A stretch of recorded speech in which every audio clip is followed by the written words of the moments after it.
আসসালামু আলাইকুম। প্রিয় বন্ধুরা, আশা রাখছি আপনারা সবাই ভালোই আছেন। তো আপনাদের সাথে একটি ঘটনা শেয়ার করি। ঘটনাটা অনেক মজার।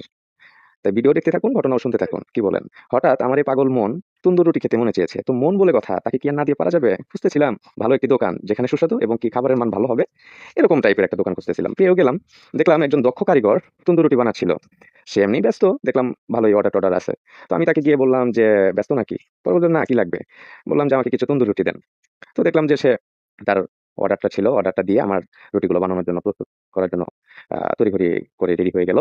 তো আমি আর দাঁড়িয়ে থেকে কি করব? তো একজন কর্মীকে দেখলাম যে সে একটু ব্যস্ত। তাকে গিয়ে বললাম যে, "আমাকে কিছু বুটের ডাল দেওয়া হোক।" সে বলল যে, "ঠিক আছে।" হঠাৎ করে ভাবতেই মনে হলো যে আচ্ছা তাকে কি একটু বলব যে আমাকে যেন ডালটা একটু বাড়িয়ে দেওয়া হয়। আরে ফ্রি যদি একটু বেশি নেওয়া যায় তাহলে ক্ষতি কি?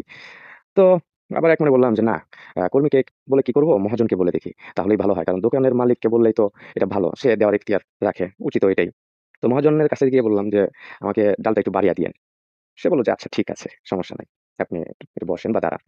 আচ্ছা, বেশ কিছুক্ষণ পরে দেখলাম যে মহাজন নিজে থেকেই উঠে গিয়ে অনেকটুক ডাল আমাকে দিয়ে বলল, "এই যে দেখেন অনেকটুক দিছি।" আমি কৃতজ্ঞতার হাসি হাসলাম মনে যে, "আচ্ছা ধন্যবাদ।" আর মনে ভাব এত অমায়িক ব্যবহার করে একটা ভালোভাবে বিজনেস চালাতে পারে। সুবহানাল্লাহ, মাশাআল্লাহ। আর যে তন্দুর রুটি বানাচ্ছিল সেও খুব যত্ন সহকারে আমার রুটিগুলো প্রস্তুত করে দিয়েছে। আলহামদুলিল্লাহ। ভিডিওটা কেমন লাগলো সবাই কমেন্টস করে জানাবেন। আর ঘটনাটা কেমন লাগলো সেটাও কমেন্টস করে জানাবেন। বুঝেনই তো, ভালোবাসায় মানুষ বাঁচে। হ্যাঁ, ভালোবাসা দিলে ভালোবাসা কমবে না ইনশাআল্লাহ। দেখা হবে নতুন কোনো একটা ভিডিওতে। ততক্ষণ পর্যন্ত আল্লাহ হাফেজ।